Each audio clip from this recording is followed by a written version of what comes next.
o julgamento de Bolsonaro, de fato, será amanhã, está aprazado para amanhã. Hoje nós teremos a abertura da sessão pelo presidente, que é o ministro Cristiano Zanin.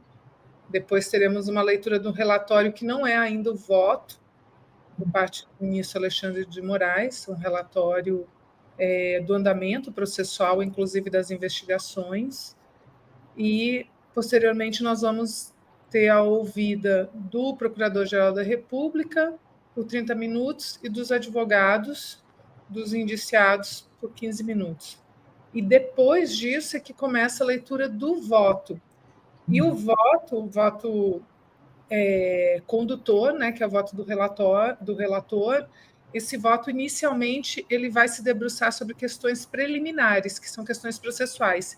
E aí vai acontecer exatamente o que o Marcelo disse. Essas questões todas já foram definidas. Eu cheguei a comentar aqui no Bom Dia 247, porque eu li a defesa do Bolsonaro, e a defesa, o mérito da defesa começa na página 100. A defesa tem 129 páginas, 100 páginas são de preliminares, todas as preliminares já foram vencidas pelo STF, não tem nenhuma preliminar que seja inédita, não tem nenhuma preliminar que não tenha sido ainda decidida pelo Supremo Tribunal Federal. Todas as preliminares foram decididas já pelo Supremo Tribunal Federal. A competência, a imparcialidade, né, as exceções de impedimento, questões como a nulidade, ele invoca durante muitas páginas da sua defesa, mas eu acho que a maior parte da defesa é invocando a nulidade do inquérito das fake news. E são questões que já foram vencidas pelo STF. Isso tudo já foi definido. Né? Mas, inicialmente, o voto vai ser sobre as preliminares, e aí os outros 4 ministros vão votar sobre se acompanham as teses das defesas ou se rejeitam. Só que, na prática, tudo já foi rejeitado. Não sobrou nada, tudo já foi decidido. Me parece que talvez seja célere essa parte sobre as preliminares. E aí entra no mérito. O mérito da defesa do Bolsonaro tem cerca de 25 páginas só. Das 129 páginas de defesa, o mérito tem cerca de 25 páginas. Ele arrola como testemunha 2 testemunhas que foram arroladas pelo Paulo Gonet, que são o comandante do Exército e o comandante da Aeronáutica. E esse vai ser, com certeza, o depoimento mais importante, na minha opinião, na instrução probatória, quando iniciar a fase da instrução probatória, que certamente não será agora a gente vai, como disse o Marcelo, o que vai ser definido é se a denúncia é admitida ou não. Tudo caminha para a admissibilidade da denúncia, tudo caminha para que, a partir de hoje e amanhã, os 8 indiciados tornem-se réus na ação penal, e aí sim inicia a fase probatória. Na fase probatória, o depoimento do comandante do Exército e da Aeronáutica, me parece, vão ser os mais importantes, aqueles que a gente vai precisar acompanhar assim, palavra por palavra. Mas eu concordo com o Marcelo que acho que a conclusão do julgamento de hoje e amanhã será pela admissibilidade da denúncia para que eles se tornem réus.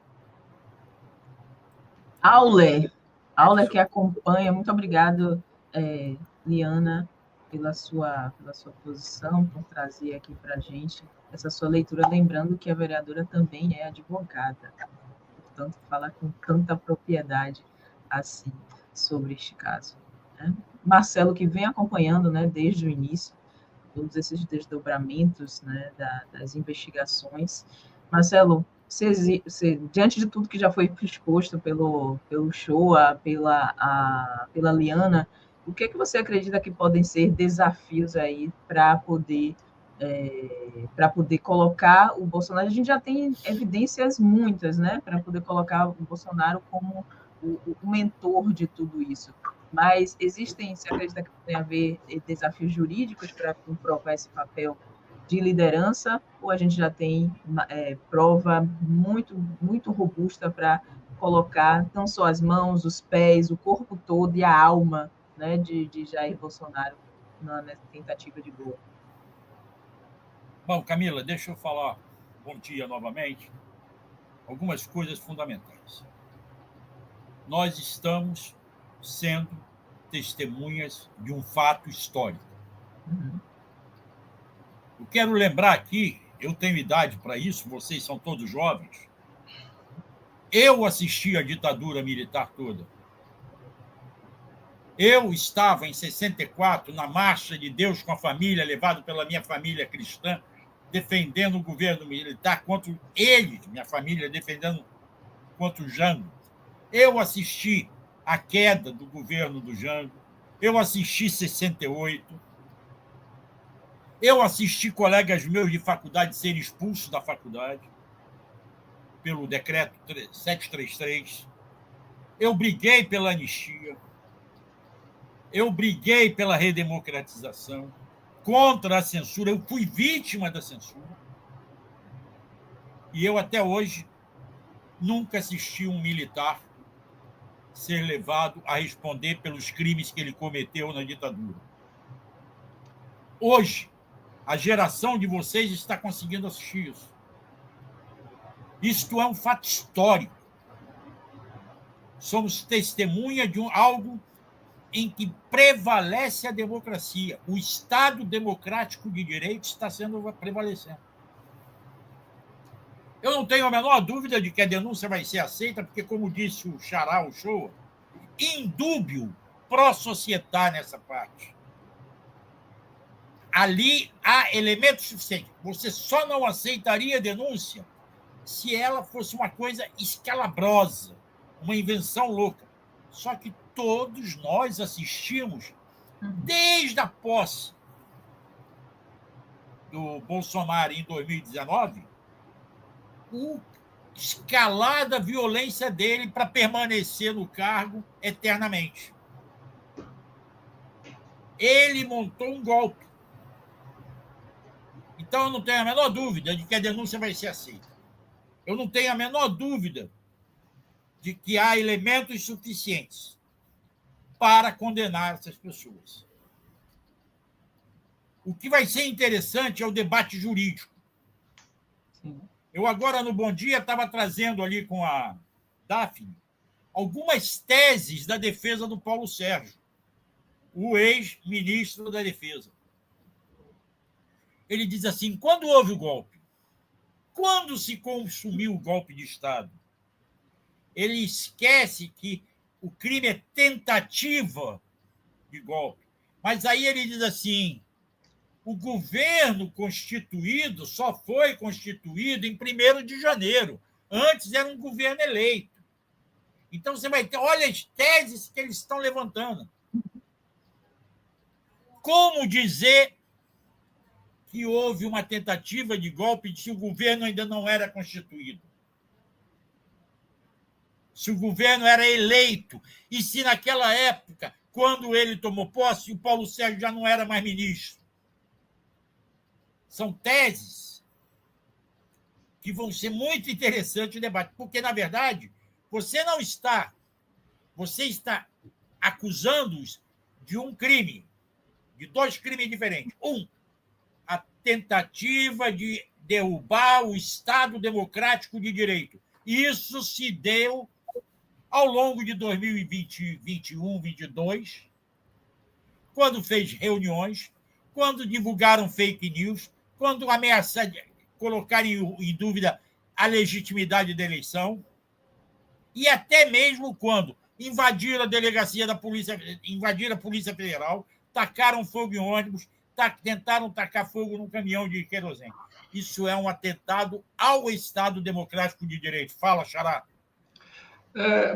Marcelo, essas discussões de fato são interessantes. Agora, sim, não deixa de ser uma teratologia jurídica, assim, é um jus esperneante, porque, veja só, o governo já estava diplomado. Então, assim, o que aconteceu entre o dia da diplomação e o dia da posse, naquela série de situações preparatórias, já era considerado uma tentativa de golpe de Estado. E o fato em si aconteceu no dia 8 de janeiro, quando o governo já estava empossado, constituído. Então, assim, isso vai ser discutido? Vai. Agora, isso vai ser acatado? Eu acho muito difícil. Não, eu não estou dizendo que vai ser acatado, eu estou dizendo que vai ser um debate. Esse é um debate interessante. É histórico, é único. É claro que as situações são complexas, inclusive pelo pioneirismo da discussão, que, na verdade, ninguém queria que acontecesse, porque ninguém queria que tivesse havido tentativa de golpe. Mas aconteceu. Agora, veja só, a Liana colocou um aspecto interessante. A defesa de mérito do Bolsonaro tem 29 páginas. Por que tem 29 páginas? Porque não há mais nem dúvida da materialidade dos crimes cometidos e da autoria dele.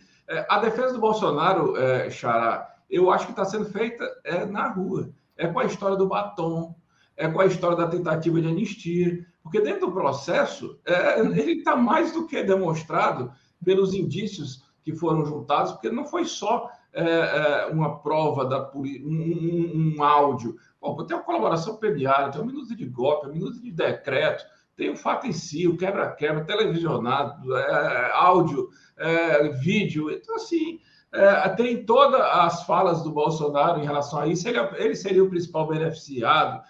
Então, assim, a discussão maior, talvez nesse primeiro momento, vai ser se todos esses 8 serão recebidos, em que maneira os crimes serão divididos para todos esses aí. Mas eu acho que serão todos, e outra coisa, precisam ser punidos exemplarmente, né? Porque nós não estamos falando de um crime qualquer, nós estamos falando de uma tentativa de golpe de Estado. Se for para haver punição, é para haver punição forte. Eu acho que haverá. Eu não estou duvidando disso. Tanto que a minha abertura foi: estamos vivendo um momento histórico. Vamos levar os militares a responderem pelos que eles fizeram, coisa que eu nunca vi na minha vida. Sim. Nós temos hoje um grupo de militares, na verdade, são 20 e poucos. Entende? São muitos militares. Agora, eu estou dizendo, você sabe, e vocês juristas sabem melhor do que eu, que os advogados contratados a peso de ouro vão ali se empenhar em inventar uma história para livrar a cara de quem eles próprios fizeram provas contra eles. Eu acho que eles vão jogar a culpa um no outro. Nós vamos assistir isso. Vão jogar a culpa um no outro. Ou vão dizer que não tem culpa, ou vão dizer que não eram mais. Agora vai ser um debate interessantíssimo. Saber como é que esses caras, que são bons advogados, vão apelar para defender seus clientes. Não estou dizendo que eles não têm culpa. Pelo contrário, acho que eles produziram provas contra eles mesmos. Por isso mesmo são só apenas 29 páginas, né, de defesa, porque eles não têm, nem eles mesmos acreditam que sair ileso desse processo vai ser... Estão pedindo anistia, Camila. Estão pedindo anistia antes da condenação. Na verdade, a defesa ela é bastante frágil e, do ponto de vista do mérito, invoca a repetir esse argumento de que não houve golpe. Não houve golpe, mas eles sequer se dão ao trabalho de refutar a tese de que houve tentativa de golpe. Eles não se dão a esse trabalho. É impressionante. Eles não se dão ao trabalho de refutar que houve tentativa de golpe, porque o núcleo jurídico, o núcleo jurídico do fato imputável é a tentativa de abolição do Estado Democrático de Direito e a tentativa de golpe de Estado. Então, o que caberia à defesa demonstrar? Que não houve a tentativa. Não, eles não fazem isso. Eles simplesmente repetem o argumento de que não houve golpe. Mas esse não é o núcleo jurídico do tipo penal. O núcleo jurídico do tipo penal é a tentativa. Por isso que eu digo, a defesa é muito frágil. Podem ser excelentes advogados, mas que a defesa é fragilíssima do ponto de vista jurídico, ela é. É como se a defesa tivesse sido escrita para gerar debates extraprocessuais, fora do processo. É como se a defesa estivesse pautando um debate político entre os aliados de Bolsonaro, mas não estivesse, de fato, tentando convencer os magistrados. É como se a defesa não tivesse intenção de convencer os magistrados. É como se eles achassem que já perdeu, não resta nada a fazer, e agora o que resta é convencer, é continuar manipulando a massa de apoiadores para que eles continuem repetindo aquelas besteiras que, do ponto de vista jurídico, não tem nenhum respaldo.